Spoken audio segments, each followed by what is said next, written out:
It's only recently that I admitted to myself how crazy I am for basketball. I'm not ashamed to tell you, I practiced tens of thousands of free throws, all alone up on Parker Whitney Hill. So I wouldn't be the one who choked at the end of the game. It happens all the time. The clock is winding down and your team is down by 1 or up by 3, and you could take the lead. Or build on the lead you have, making it impossible for your opponent to overtake you in the time remaining. So you drive hard to the basket, drawing contact with a backpedaling defender, and then, woo, woo, the referee rightly calls a blocking foul on the defender and play stops.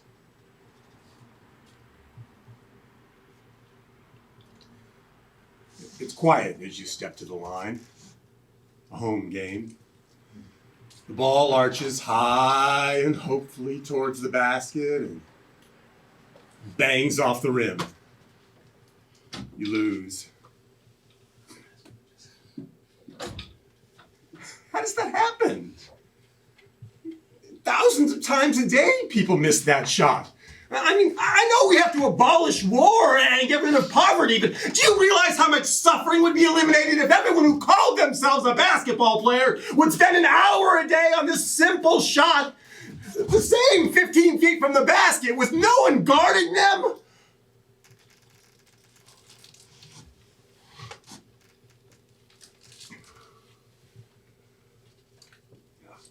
I remember the first game I saw.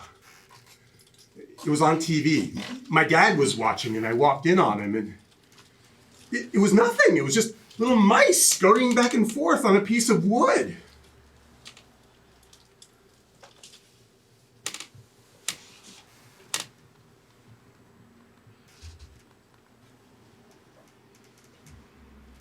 My brother Lenny is the kind of guy that when he tells you about something, his version of the events are more vivid and more powerful than the events themselves. I remember on Sunday mornings, he would regale me with his versions of Saturday Night Live sketches that he'd seen the night before, but I was too young to stay up and watch. But years later, when I saw the original episodes,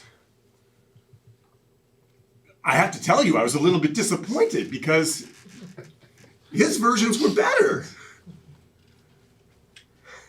And one day he went out with a group of his friends to the movies, and when they came back, I could hear him coming up to the front door, and so I bounded up to the door to meet him and asked him about the movie, and he just said, "Back off! I'm a scientist!"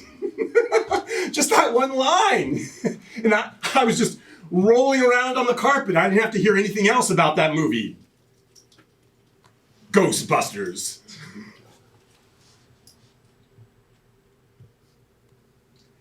And a couple of years later, when he was in 7th grade and I was in 5th, he told me about Mr. Taylor. Lenny wasn't especially coordinated or really interested in sports exactly, but in 7th grade he was tall enough, and so he went out for the team and he was picked. And he would tell me about the practices and how Mr. Taylor would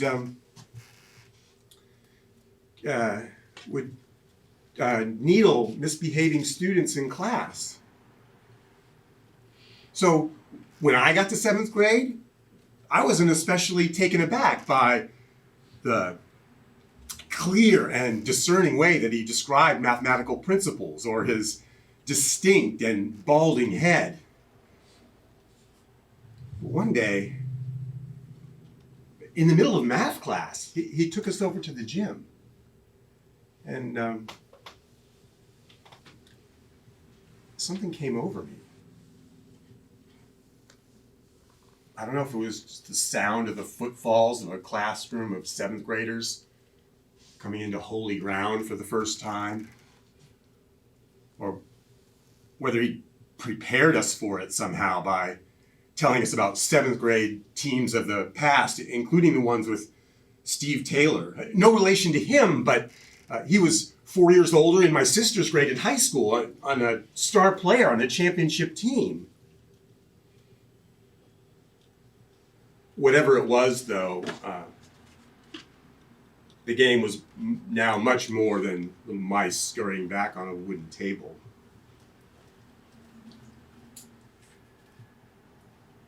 He motioned for us to walk across the gym. It's 94 feet now. When the game was invented, there was no such rules. The size of the court was the size of the gym that you were in. But we walked the 94 feet, and then the 50 feet across, and the 94 feet again.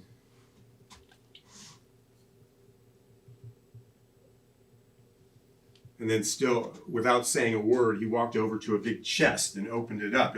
We were half expecting maybe to find a chest full of treasure, and well, it was, but a treasure of basketballs. He opened it up and there was enough for everybody, and he tossed them all out to us.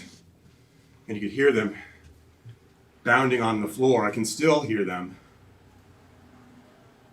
And when we all had one in our hand, we looked around uncertainly to find out what was happening next. And he said,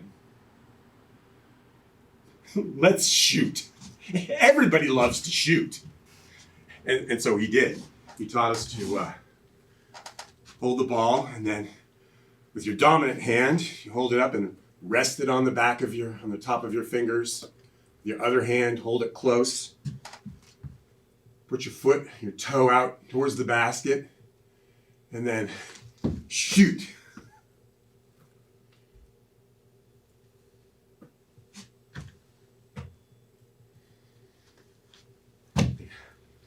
I did learn to shoot it and kept practicing it, but there was another facet of that that just has stuck with me in other contexts far beyond the court.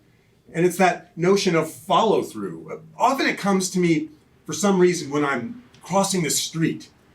You know, it happens to all of us. You get going across and you don't get the timing quite right. And so a car starts zooming in your direction. Well, I know to just keep my eyes focused on the sidewalk, the basket, and keep moving. And I arrive there safely.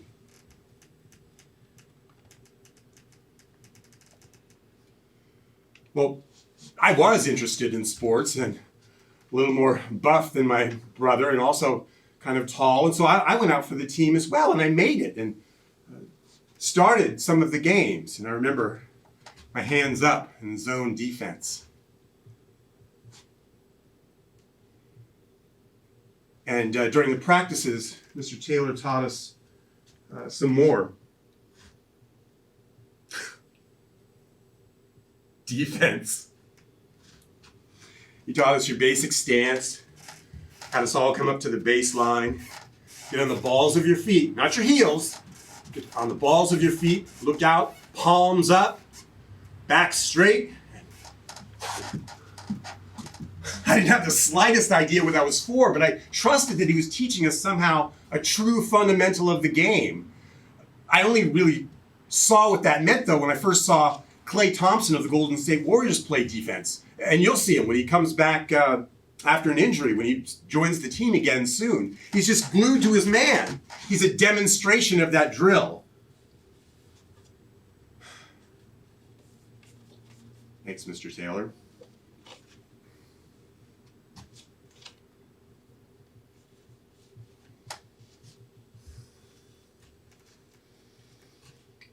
And so I just kept practicing. And then,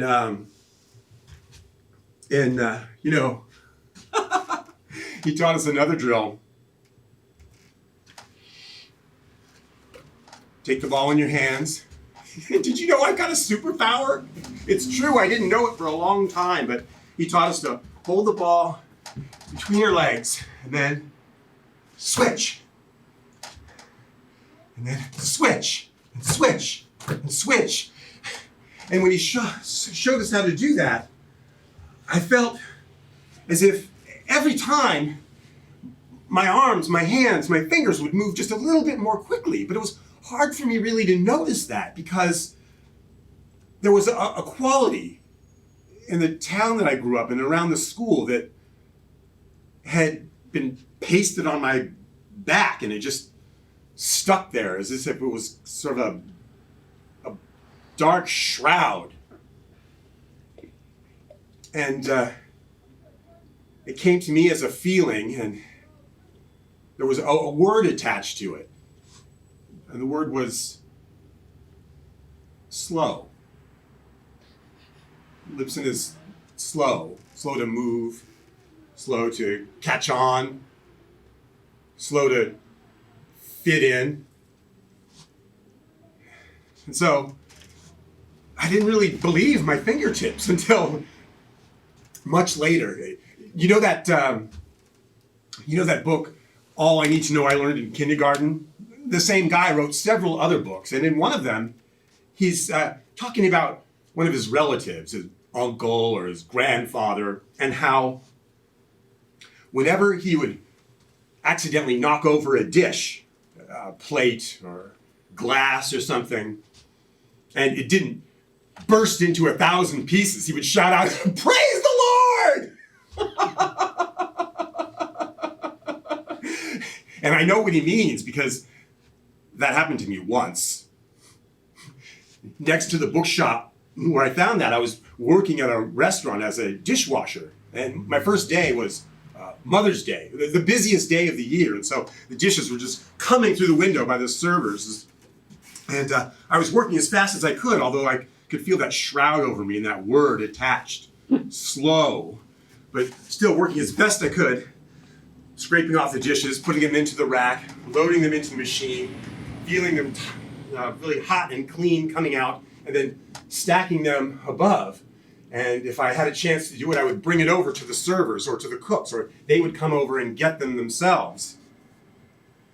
And one day, I reached for a glass to take over to the dessert service. They needed it right away, and it fell down, and nothing happened to it. And I shouted, and you know what? It never happened again.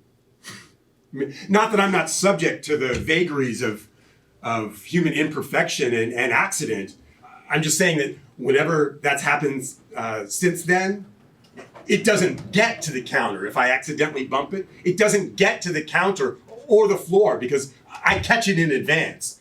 I mean, if I'm working with a knife, either at a sandwich shop or at home, and bump the handle, I always catch it by the handle before it falls. And even though I kept practicing, that word was still attached to me all around town and at school. And so in high school, I didn't make the team. And when I went for pickup games up at Parker Whitney Hill, no one would pick me. And my sister told me that for the high school coaches, that they really loved a hustler. And you should come and show them that during fall basketball, where people would come in for pickup games, but with little drills mixed in that the coaches would help you with. And it's as if the coaches could just see that word written all over me. And so I was completely dismissed. But the game was something else, and so I kept at it. But Mr. Greco, Mr. Gonzalez, quick hands! Quick hands! I have another superpower, too. Good timing. Around the same time I picked up that book, I was really interested in reading children's literature. I hadn't yet taken up working as a preschool teacher or in elementary schools or anything like that. But I dug the books. And one day, I found one by Shel Silverstein. And there was a poem in there. And it really grabbed me. Like it felt like it physically grabbed me. So I just wanted to take it everywhere with me. And so I like you do, I memorized it. And also in that little center with the bookshop and the restaurant was also a copy shop. And so one day after work, I took the book next door, just borrowed it and brought the book back and made 100 copies. And then I went across the street to catch the bus here in Berkeley. And the bus was just lumbering down the street as per normal. And then we got to the subway station, the downtown Berkeley subway station there. And I could see out the window there were hundreds of children out on the platform there where you would normally go down the escalator. But there were hundreds of them all standing there, kind of looking dazed and yet expectantly at the same time. And I could see a sprinkling of adults around with them. And something told me to hop off the bus. That wasn't my usual stop. And so I hopped off, and a whispered conference with one of the grown-ups told me that this was a number of classrooms and they were coming back from a field trip. And one of the trains was busted. And so they weren't able to go anywhere. Well, with another whispered conference with one of the teachers, I gained permission to share something with them. I just happened to have the perfect thing. This morning, I got on my horse and went for a ride. And some wild outlaws chased me, and they shot me in the side. So I crawled into a wildcat's cave to find a place to hide. But some pirates found me sleeping there. And soon, they had me tied to a pole and built a fire under me. I almost cried, but a mermaid came and cut me loose and begged to be my bride. So I said I'd come back Wednesday. But I must admit, I lied. I went off into a jungle swamp and fell into some quicksand. And no matter how I tried, I couldn't get out. Until I met a water snake named Clyde who helped me out. Brought me to some cannibals who planned to have me fried, and they would have. But an eagle came and swooped me up, and through the air we flied till he dropped me in a boiling lake 1,000 miles wide, and you'll never guess what happened then. I died, but still, I was able to make it here to tell you about it, and you, and you, and you. And I could see the children's faces changed. They were waiting for a happening, and it had been provided for them. And so I needed something to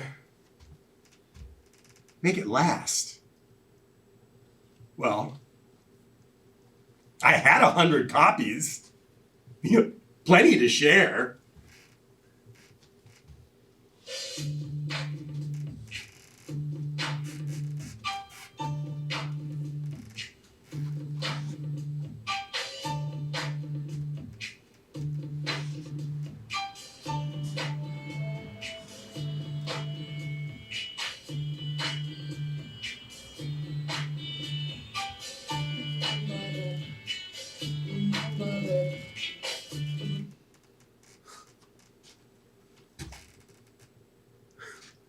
$21.7.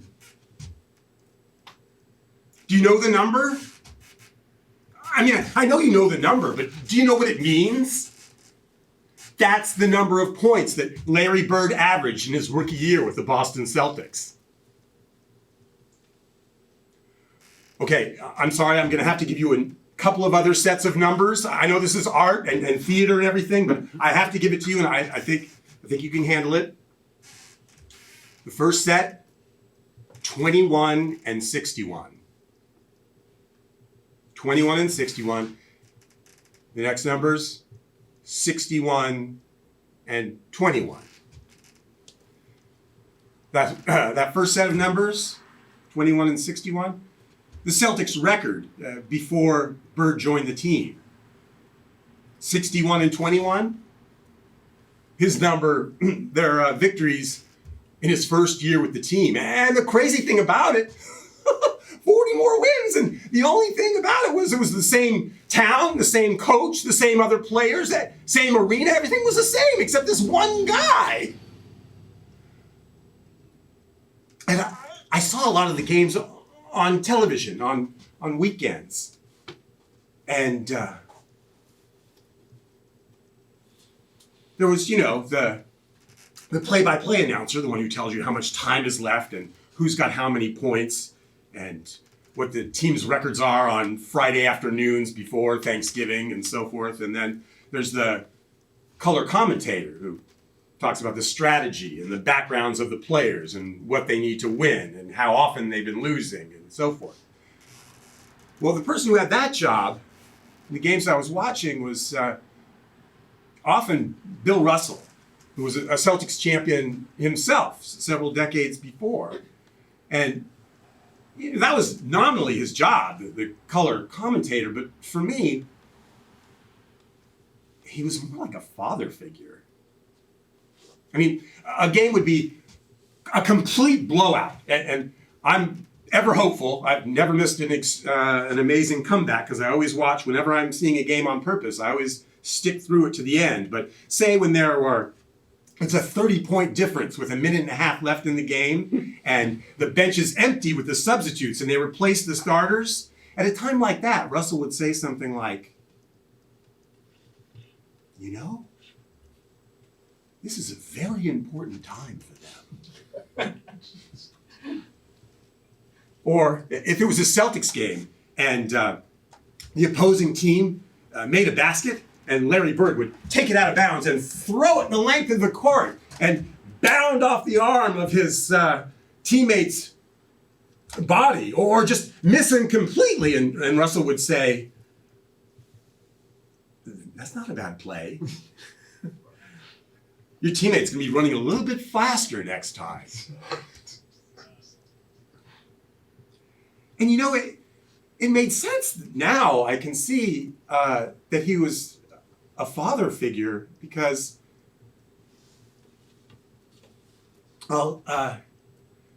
he has a very distinctive autobiography, and it's a real book. It's not a sports book. It's a real book, and he begins at the beginning, just drawing characters of his father and his uncle and his grandfather, all of whom were very close to him and very helpful in a number of ways.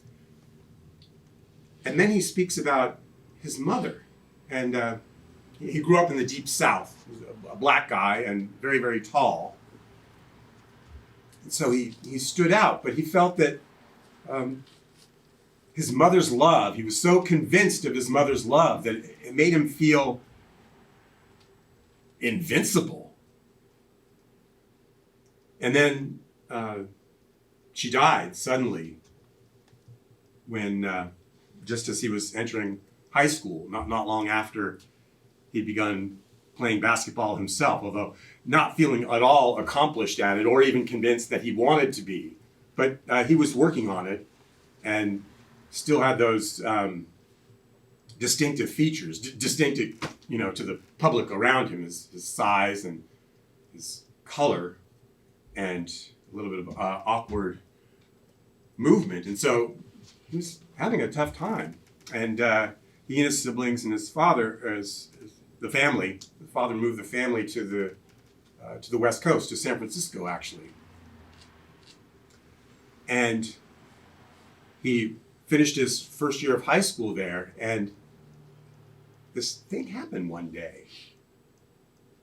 He was just walking between classes, got out of one class, and was lumbering down the hallway to the next class, and this thought came to him. Just this clear, distinct, powerful idea that just as if I felt the shroud all over me and came in the word of slow, only his thought came as if it was full of light. And it was this: Russ, you're all right. You're all right.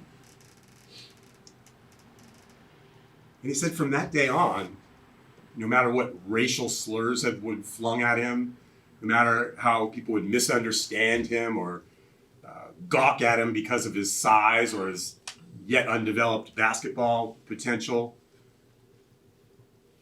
he just thought, what's their problem? Could have used a thought like that. When I got to 8th grade, the year before he got his message, I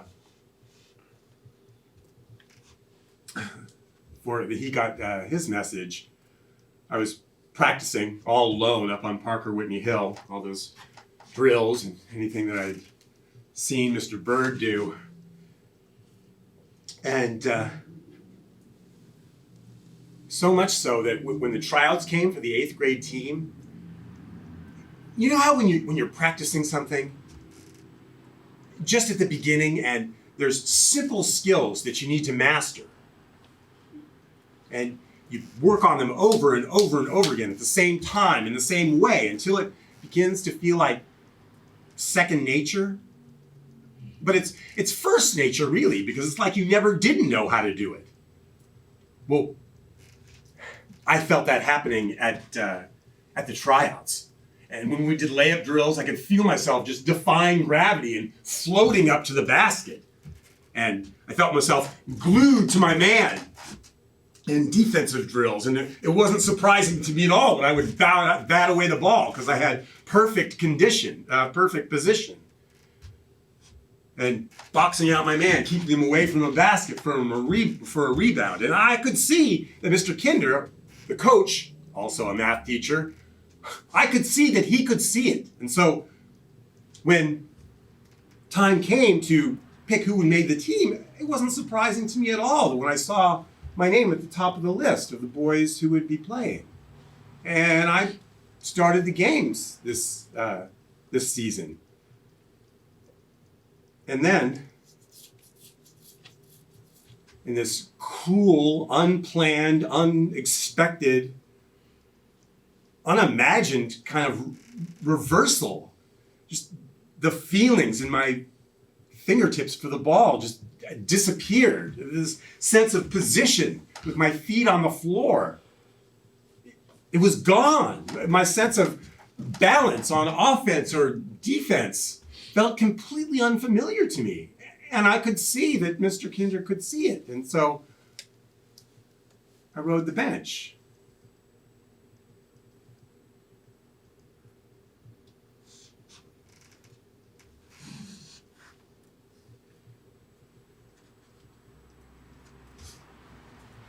But I still was watching those games on television, listening to Mr. Russell, and I just loved how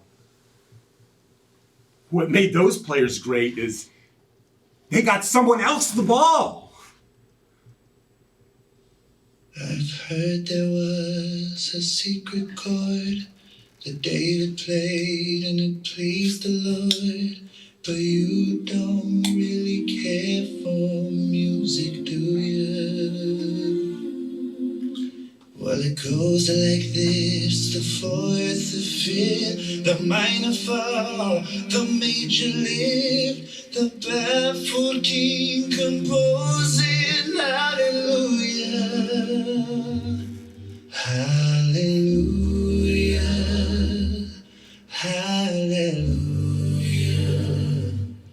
hallelujah, hallelujah.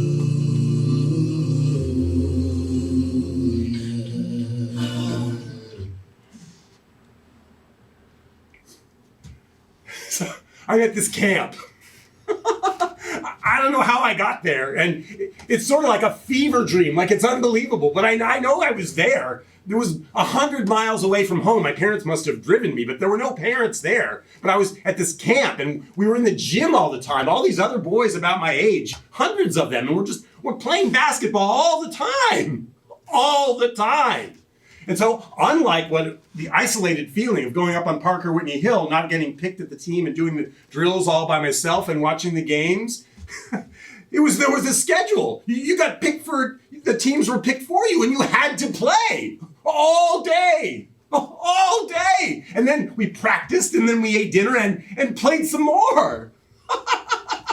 It was like a fever dream. It was like unreal, but I know. I was there. And after we had dinner and played some more, then we would all go. This was for about 3 weeks. And every time, after the playing time, after dinner, we'd all gather together, the hundreds of us, into the gym, and we'd get some advice.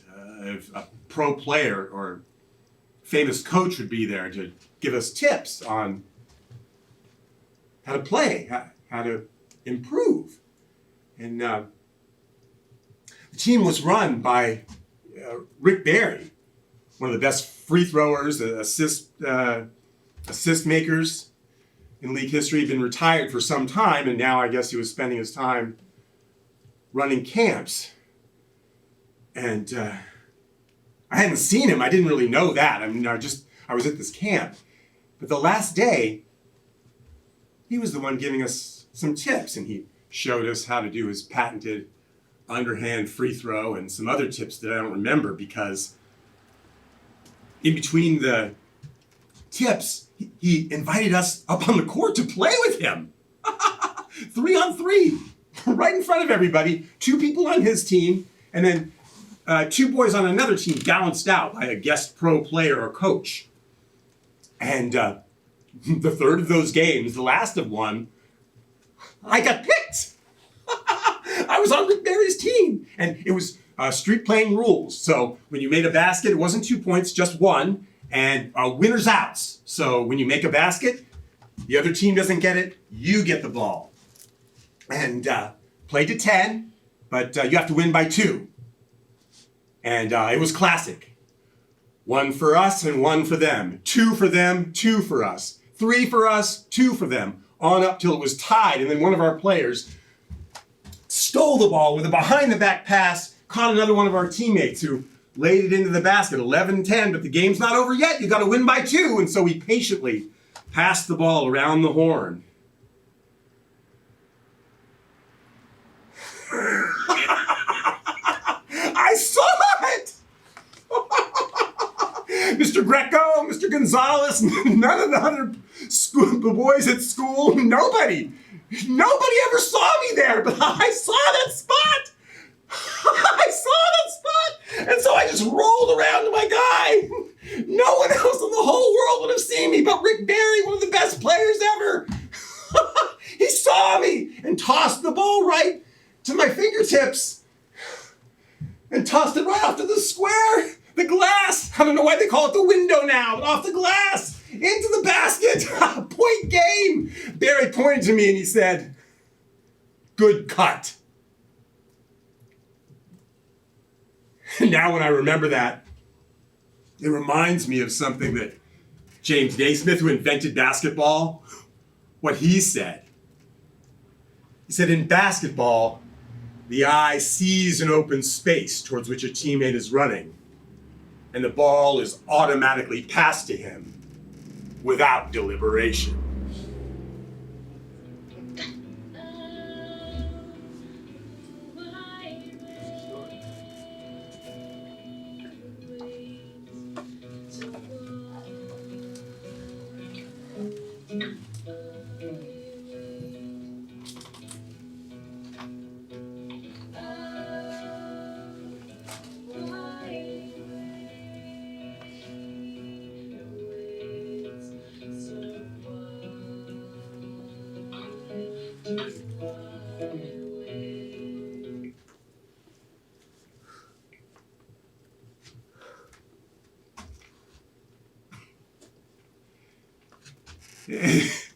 It's crazy, right?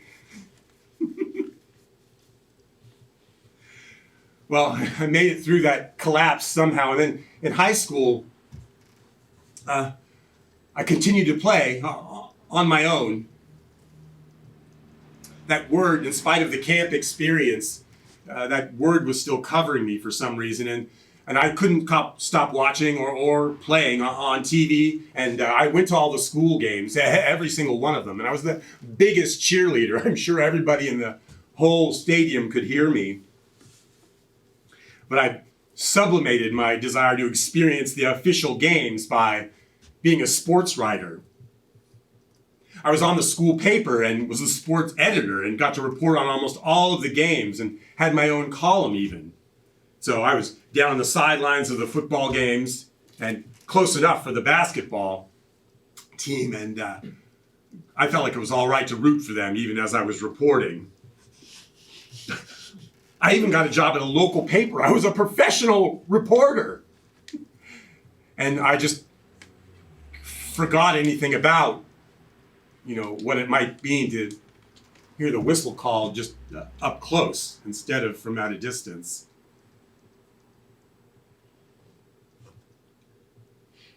And then I went away to college for a year and came back at the beginning of summer, came home, and I went straight to my room and lay down, and I don't know if I was just tired of everything. I couldn't move. I wanted to, you know what it's like? There's this Robin Williams movie where he plays a doctor, a new doctor, and he's working at a convalescent hospital, and the patients are all convalescing. Their eyes are working and they can move, but they're sitting in wheelchairs and they just kind of look dazed, and he's walking around the hallways just trying to get his bearings. And as he's walking, he accidentally knocks this lady's glasses off, and she grabs them. She catches them. And so he continues making his rounds, and when he comes back around to this lady, he bumps her on purpose, bumps the glasses off, and she catches them again. And so he gets this idea. And in the next scene of the movie, you see him with a tennis ball. And she tosses it to her, and she catches it. Tosses it, and she catches it. And then in the next scene, all of the patients are in the common area, and they're all totally dazed and confused. And the one piece of music they can remember is from their high school prom 80 years ago, but they are tossing this tennis ball. And so Robin Williams' character, he goes and does some research into the files, and he says that, according to these files, some of these patients, most of them actually, they haven't moved in 60 years. They've been in literally the same position for 60 years. And he's wondering, why are they catching this ball? And he has a theory about it. They're borrowing the will of the ball. Well, he knows that something happened, and so he takes his theory to the executives at the hospital and tells them that, these patients are moving and they're borrowing the will of the ball, and they dismiss him, and he can't let go of the idea. And so in the next scene, he's at a lecture. And before the lecture, you see him in the night. He's looking through all these microfilms, news stories from when most of these patients were children, and how there was this terrible outbreak of some certain disease, and this certain subset of children all of a sudden couldn't move. And there were some medical terms and descriptions about it, but mainly just all of these children, most of them had a couple of different diseases, and they all just suddenly couldn't move. And the topic of this lecture is not related to that, but related to the disease, the problem that they were said to have had. And so after the lecture, like a Robin Williams character, he catches the lecturer unsuspectingly in the bathroom, and he says to him, can I talk to you for a minute? Can I talk to you for a minute? And then he says, well, what if this paralysis, this immobility, what if it's Parkinson's disease, tics and tremors, moving so quickly, it's to the point of immobility?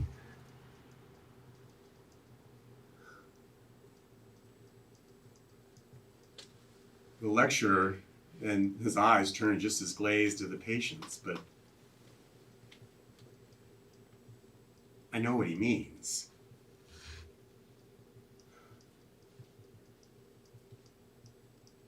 And finally, I found that I could rise from my bed, and I went to the kitchen, pulled a drawer out, and got this big steak knife, and walked into the bedroom, sat down with it, poked it a little bit on my arm.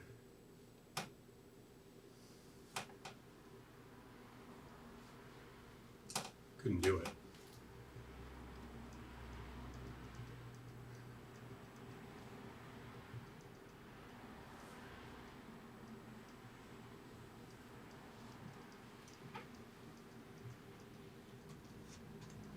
I returned to the kitchen, and when it was time to go back to school, when something like that happens, it causes a shift. You wouldn't really call it a shift, or even maybe know what was happening, but something's different.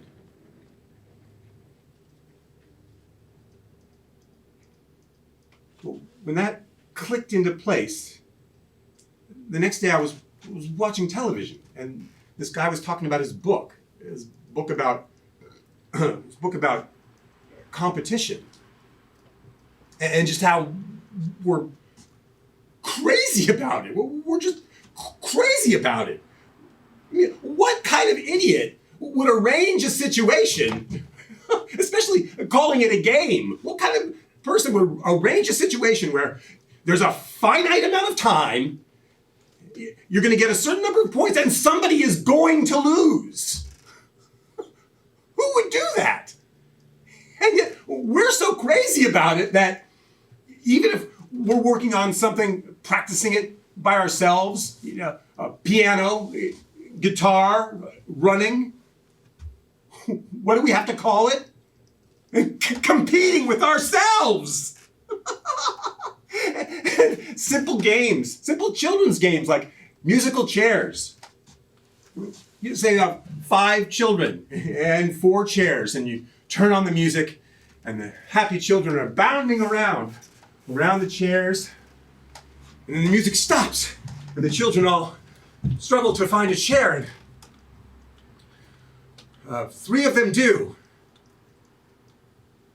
And you have 3 ecstatic children and 1 who goes sulking into the corner because they can't play anymore. And then you start the music again, but not before you take another chair away. And the children are bounding around, smiling and so forth until the music stops. And you have several happy children and 1 who's sulking in the corner until you have 4 sulking children and 1 who is dancing around because they're the winner, the only one left dancing. What if you did it another way? What if you played the music and had 4 chairs for 5 children, and you keep taking away the chairs, but not the children? Then what do you get? You get a bunch of happy children bounding and falling all over each other. But do we do that? No, we don't. No, we don't. When I've been a preschool teacher and you spot some kids who need to maybe run a little energy off, and you prompt them to go run to the fence and back. Fair enough, and off they go. And when they come back, there's always one who says, "Who won? Who won?" Are we born thinking that? I saw at the halftime of a football game this week, 2 high schoolers competing for a college scholarship. They had met some other previous qualifications, and now this was what was going to decide who was going to get the $100,000. You know what was going to decide it? As they threw the football through this little hole, and whoever did the most in the limited period of time, they would get the $100,000. The other one, out of luck. Does anyone think, well, maybe we would do it like, I don't know, in Germany, where you just pay for everyone's college and everyone just goes?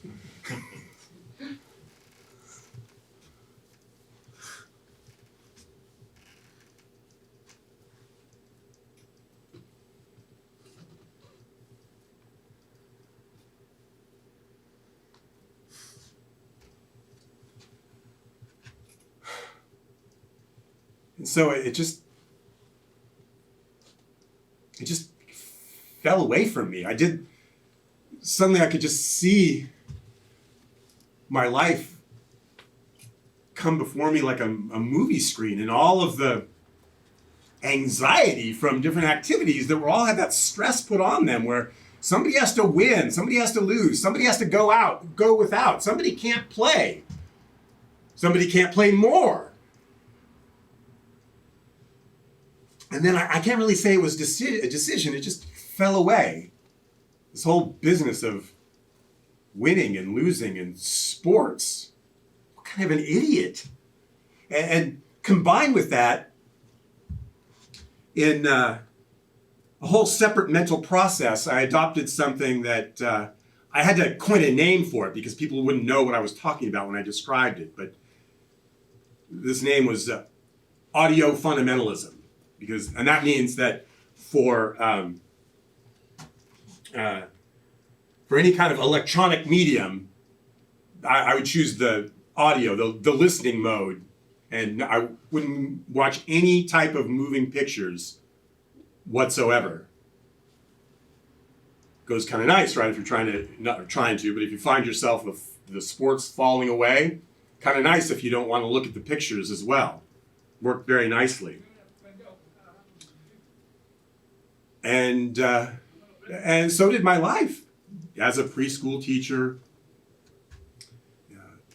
staying here in the Bay Area. For a while, I thought that I was going to just practice living in bigger and bigger places and end up in New York City, where my parents are from and where I should have been in the first place.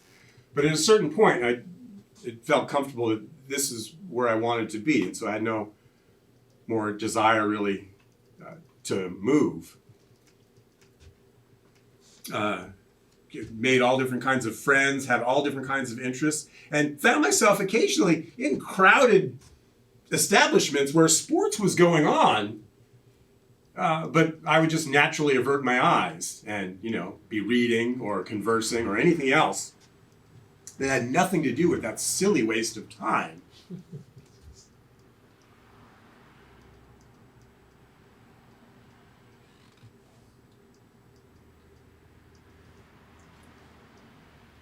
Rachel. Good friend. She's in Antarctica now. Till February. Good friend. In just the most simple, basic ways, without really trying, actually. And during a rough patch that included an extended period of unemployment, she'd have me over to her place for dinner and then hire me to wash the dishes, which I love to do and she does not. And among her many hats, she's a professional chef, a cook. And so when she'd get hired on for catering gigs, she'd see that I could get hired on with her. And a few seasons ago, when the Golden State Warriors were at the end of their streak of going to the championships, she was working at Oracle Arena where they played. And during this time, often after work, she'd meet me at the North Berkeley BART station, and we'd take a walk. It usually was moonlight, a wonderful setting for an honest, thoughtful conversation. And there was always a point in the talk where she would share the details of her workday.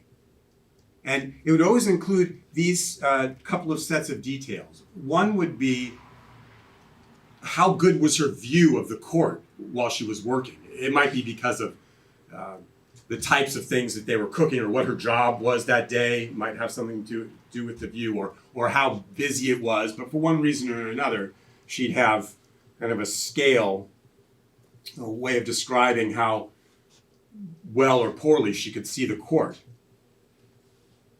And then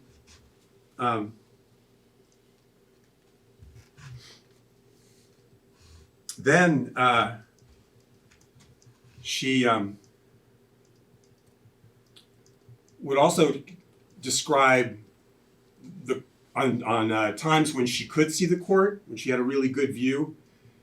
She'd often give me details of how the game ended. And, I would let her talk and mostly, not really be interested or not want to be. But, have you ever had somebody pick the wallet of your heart? We're just walking around, just where you have it all, a part of it that's all just wrapped up very nicely, all just tucked away, and only you know about it.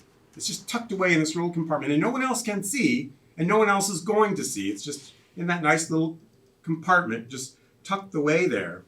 And so I had this little compartment there, and we're walking, and one of the days when she was telling me about the end of the game, sometimes it was a very dramatic finish. And, I could relate, having played a number of games and seen even more. I could relate, but I didn't tell anybody that. And she asked me, after a particularly dramatic finish, it was overtime, a 1-point win finished by Steph Curry having a 3-pointer at the last second.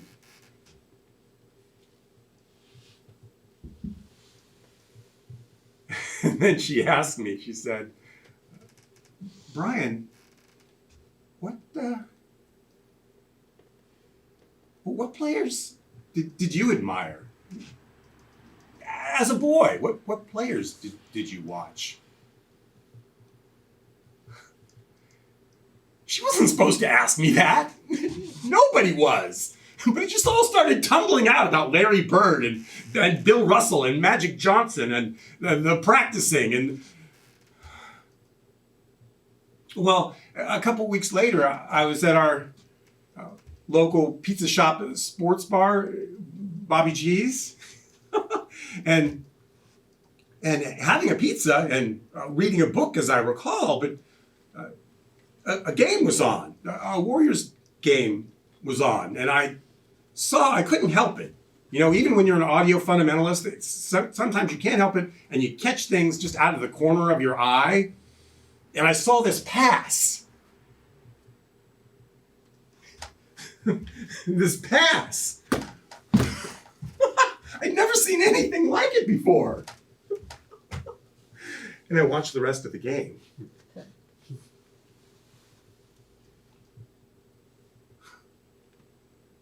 I did. Really? We will rock you. Sing it. We will rock you. Everybody, we will rock you. We will rock you.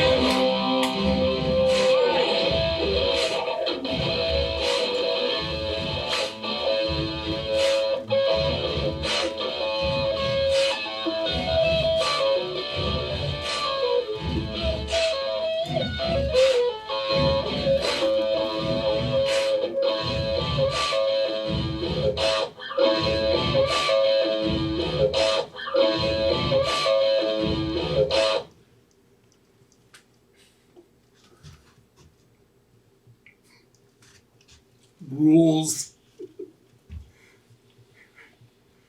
We're all dealing with it, right? Always have. Some people are like, yes, sir, yes, ma'am, whatever you say. How do I do it? How fast?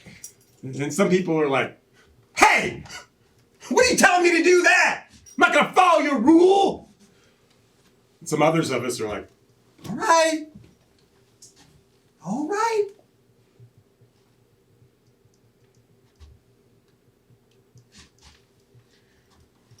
Boy, have we been in it for a couple of years, this whole business of rules, about rules for our health and masks and vaccines and guns and abortion and schools and rules about how to treat your children at home and otherwise, and traffic rules and who makes the rules and who is in charge of the rules and who is enforcing the rules.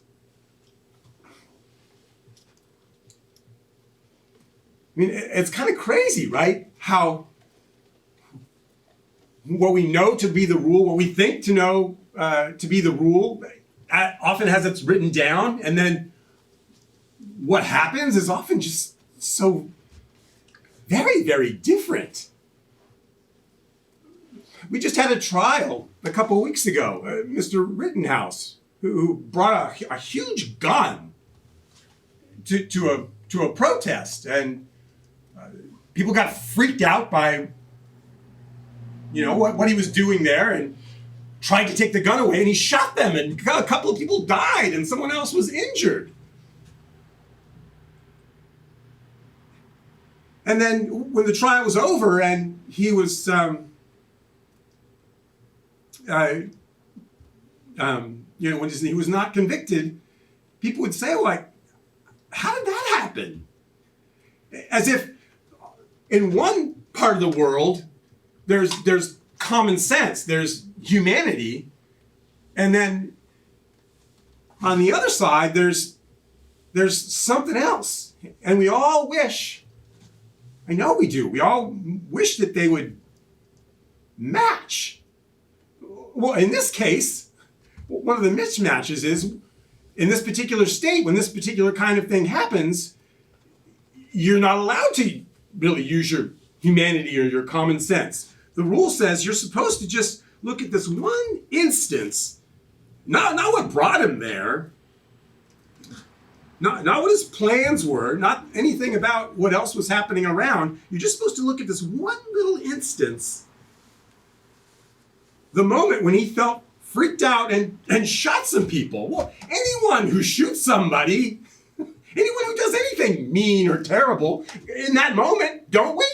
When we're at our worst? Oh, well, of course we had a good reason. Oh, of course we felt accused. We felt endangered. We felt. But the law says, just look right here. And in police shootings, when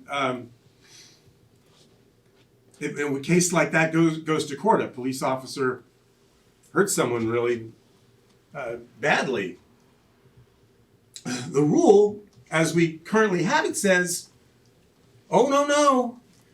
There's a key court case that went up to the Supreme Court that involved somebody getting a cup of orange juice out of a convenience store, and he had a seizure.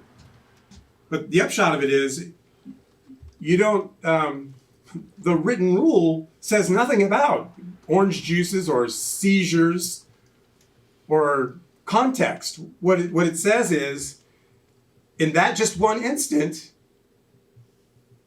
how did the shooter, in this case a police officer, well, how did they feel? Well, of course they felt freaked out. None of us, right? If we shot somebody, are we going to say we feel calm, cool, and collected?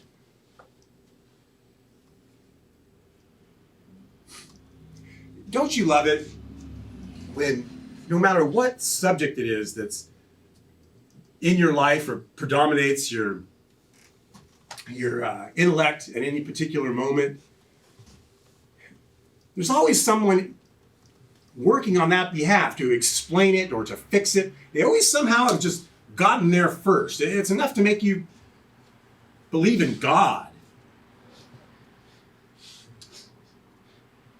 Well, in this subject about how well or how poorly does it match what's written down and what happens, there's this guy, Roscoe Pound, in 1910. And, well, he figured it out. he figured it out, at least enough a way to explain it to us. And he wrote an article called Law in Books and Law in Action. And even if something doesn't fix anything, even if it's in a poem or a story, right? The fact that somebody could describe it for us, they got there first. Isn't that just such a marvelous feeling? I mean, I know there's a guy who read the entire Oxford English Dictionary, the entire thing. And I didn't read his book, but I heard him interviewed, and he said that reading the dictionary was very much like reading poetry, because he would come across a word in the definition, and as he read it, he would recognize that object or that feeling or that thought. He just didn't know it had a name. Well, that's what Mr. Pound does here. And let me just share a little bit of this. He starts off in his article talking about Tom Sawyer and Huck Finn. This is in a law review article in 1910. He was already there. When Tom Sawyer and Huck Finn had determined to rescue Jim by digging under the cabin where he was confined, it seemed to the uninformed lay mind of Huck Finn that some old pickaxes that the boys had found were the proper implements to use. But Tom knew better. From reading, he knew what was the right course in such cases, and he called for case knives. It don't make no difference, said Tom. How foolish it is, it's the right way. And it's the regular way. And there ain't no other way that ever I've heard of. And I've read all the books and gives all the information about these things. So they always dig out with case knives. So, in deference to the books and the proprieties, says Mr. Pound, the boys set to work with case knives. But after they dug till nearly midnight, and they were tired, and their hands were blistered, and they'd made little progress, a light came to Tom's legal mind. He dropped his knife and turned to Huck and firmly said, "Give me a case knife." And then he got a pickaxe.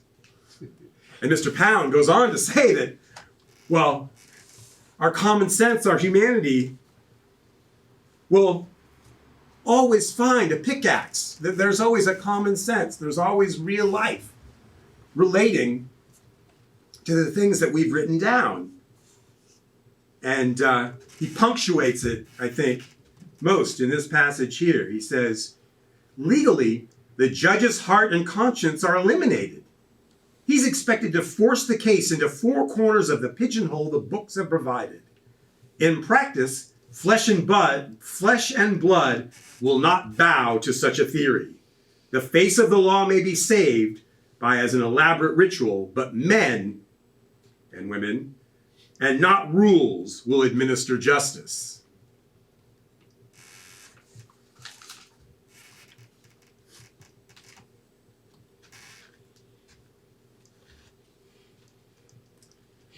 Well, I finished watching that game, and then I watched more. I watched the rest of the playoffs and championship games that season. And as I watched, as happens in any type setting, there's always a situation, right, where there's kind of contact, some kind of pushing of the boundaries, where the referee calls something or doesn't, and then the observers, the fans, call it, "Whoa!" because they definitely saw it differently. And inevitably, there's people in that setting who want to know, well, just what is the rule in that case? Well, I got in, as I watched some of these scenes, I thought I knew the rules, but I wanted to really check.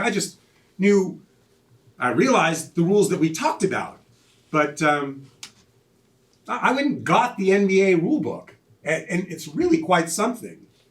It's quite like actually a UN document in lots of ways. It begins in a bureaucratic setting, telling how the dimensions of the court and what kind of equipment you should use, and details like that. But then, right off, very, very near the beginning, it tells the referees what they should do if they have a disagreement. Right there in the top. And when you get to the end, there's all the details that look like a lot of rule books or law books you might be familiar with. And then there's a section at the end. But before it gets to the end, it has these wonderful literary sections with these wonderful lists that have terrific rhythm to them. Like in the section here on dribbling. A dribble is the movement of the ball caused by a player in control who throws or taps the ball to the floor. The dribble ends when the dribbler, 1, touches the ball simultaneously with both hands. 2, permits the ball to come to rest while he's in control of it. 3, tries for a goal. 4, throws a pass. 5, touches the ball more than once while dribbling before it touches the ball. 6, loses control. 7, allows the ball to become dead. 8, otherwise gathers the ball. See Rule 4. And then there's more of it. And so it's kind of literary. But when it gets to the end, there's a section called Comments on the Rules. And it says things in there like, if a player gets to a spot on the court legally, they have a right to that spot. And anyone who tries to eject them from that spot is committing a foul. And it talks about the purpose of the rules. And it says things like, when just because there is some harsh contact that's technically against some of the other rules, doesn't mean it has to be a foul. He says, and we lose sight of this in games and in all other aspects too. It says the point of the rules is to make the game safe and to make it fair. It doesn't say that you have to follow every single rule every time, but that's what we think. Anyway,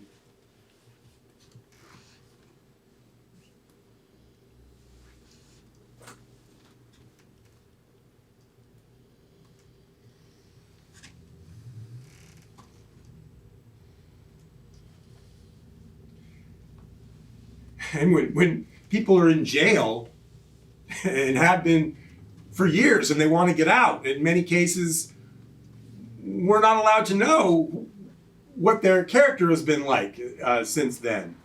We're only supposed to look at what happened on the day of the alleged crime. What if that sense in the basketball rule book where it says, if you come to a spot legally, you are entitled to that spot, and anyone who attempts to disengage you from that spot, the wrong is on them? Well, what if we applied that to immigration?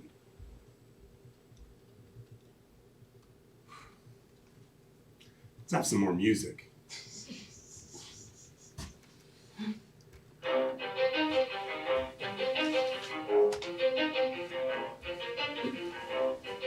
You ready? Let's go. Yeah. For those of you that want to know what we're all about, it's like this, yo. This is 10% luck, 20% skill, 15% concentrated power of will, 5% pleasure, 50% pain, 100% reason to remember the name. He doesn't need his name up in lights, he just wants to be.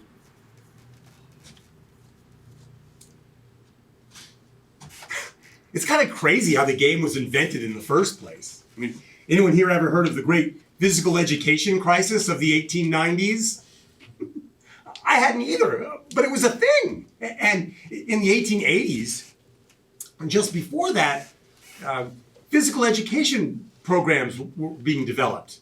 Yeah, I mean, imagine a small child with a desk too big for you, where your little feet are just barely able to fit underneath, and you're subject to numbers of beatings at the slightest misbehavior, and then finally you can move.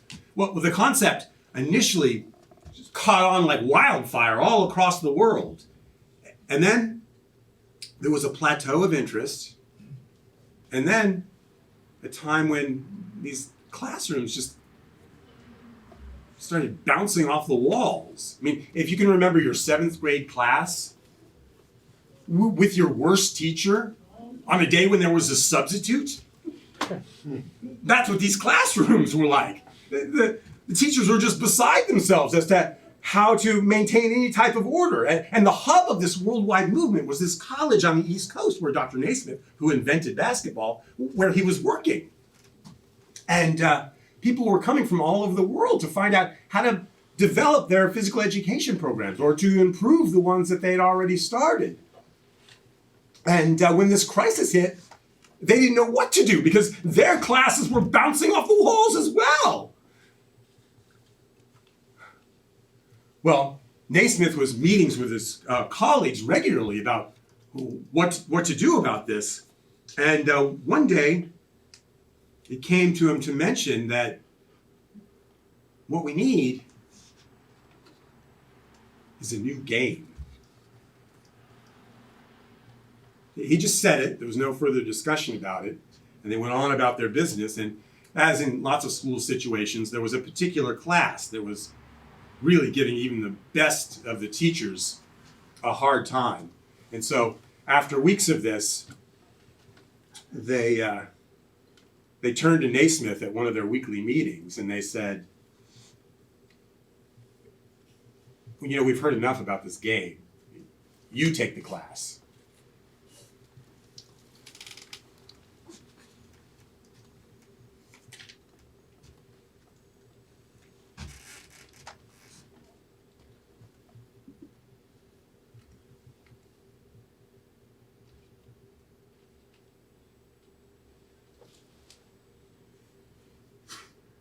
Did you know that jocks can write and have moments of revelation?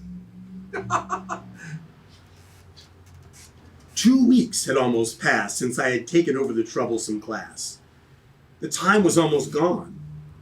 In a day or two, I'd have to report to the faculty the success or failure of my attempts. So far, they'd almost all been failures, and it seemed to me that I'd exhausted my resources. The prospect before me was, to say the least, discouraging.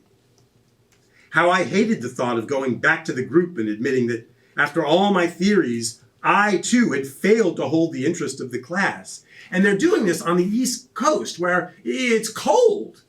And so the game has to be inside. And Naismith had a theory that what was going on is that initially the students were grateful to have any type of movement at all in their classrooms. But now, having been exposed to games like rugby and football and outside, they needed more. But he failed to hold the interest of the class. It was worse than losing a game. All the stubbornness of my Scotch ancestry was aroused. All my pride of achievement urged me on. I would not go back and admit that I had failed. The day before my 2 weeks ended, I met the class. I will always remember that meeting. I had nothing new to try and no idea what I was going to do. The class period passed with little order. And at the end of the hour, the boys left the gym. I can still see that group of fellows filing out the door. With weary footsteps, I mounted the flight of narrow stairs that led to my office directly over the locker room. I slumped down in my chair, my head in my hands and my elbows on the desk. I was a thoroughly disheartened and discouraged young instructor. Below me, I could hear the boys in the locker room having a good time. They were giving expression to the very spirit that I had tried so hard to evoke. I was sure that the fellows did not dislike me, but I was just as sure that they felt that I'd given them nothing better than the other instructors. As I listened to the noise in the room below, my discouragement left me. I looked back over my attempts to see, if possible, the cause of my failures. I passed in review the gymnastic games that I had tried, and I saw that they were impossible. They were really children's games. As I sat there at my desk, I began to study games from the philosophical side. I'd been taking one game at a time and had failed to find what I was looking for. This time, I would take games as a whole and study them. My first generalization was that all team games must use a ball of some kind. Therefore, any new game must have a ball. True with all great geniuses, right? They get down to the fundamentals. So he works at it for a while, finds the proper size ball, and then he's very concerned that there not be what he calls roughness. Now, he says that this was just because they were in a gym and he didn't want the students to be knocking themselves against the wall and so forth, like because they're used to football and so forth. But there was more to it than that. I mean, he had been studied to be a minister. He didn't want to have roughness. And so his first rule is, he says, why is there roughness? It's because, well, if you can run with the ball, how else can you be stopped? And so they tackle you. So his first rule is they can't run with the ball. But then what can they do? Well, they can throw it to their teammates. And a couple of other ideas come to him in the middle of the night, and he sketches them down. I can still recall how I snapped my fingers and shouted, "I've got it!" This time I felt that I really had a new principle for a game, one that would not violate any tradition. On looking back, it was hard to see why I was so elated. I had as yet nothing but a single idea, but I was sure that the rest would work out correctly. Starting with the idea that the player in possession of the ball could not run with it, the next step was to see just what he could do with it. There was little choice in this respect. It would be necessary for him to throw it or bat it with his hand. In my mind, I began to play a game and to visualize the movements of the players. Suppose that a player was running and a teammate threw the ball to him. Realizing that it would be impossible for him to stop immediately, I made this exception. When a man was running and received the ball, he must make an honest effort to stop or else pass the ball immediately. That was the second step of the game. Some more ideas come. As I mentally played the game, I remembered that I'd seen two players in a soccer game, both after the ball. One player attempted to head the ball just outside as the other player kicked at it. The result was a badly gashed head for the first man. I then turned this incident to the new game.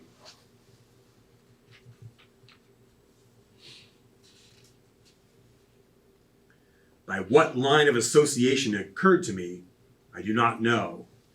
But I was back in Bernie's Corners, Ontario, playing Duck on the Rock.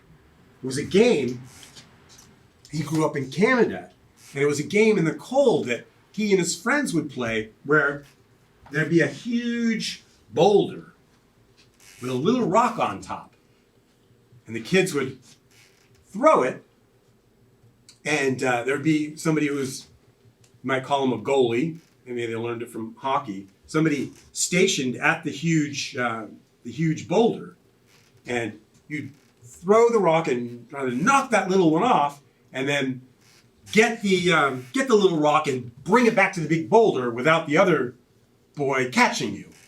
Well, as he recalled this, he remembered that when you threw it straight away, the rock would get knocked farther away, and it would be very much easier for the goalie player to catch you. But when you tossed it on an arc, it would just knock the ball off. You could just pick it up and be on base.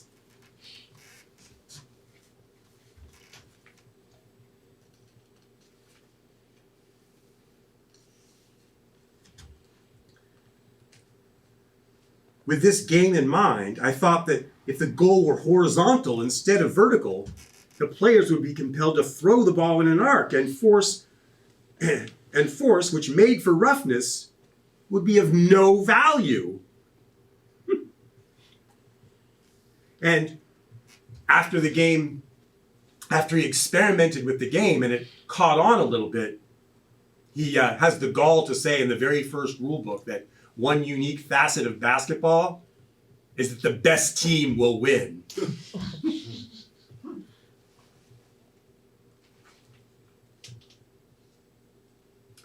When I decided how I would start the game, I felt that I would have little trouble.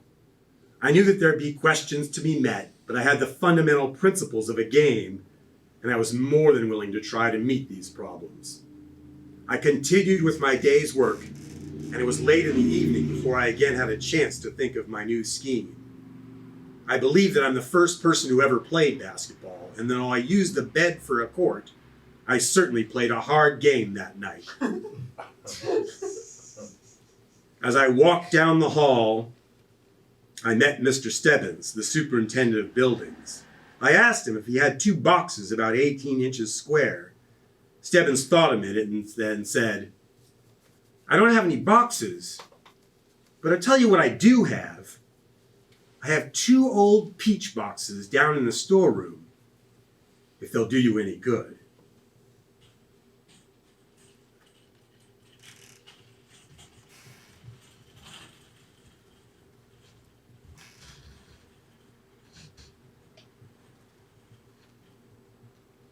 No prettier sight, he says, in all of sports can be seen in athletics than a basketball player passing it to their teammate. He then typing it to a third mate, who, high in the air, tosses it into the goal.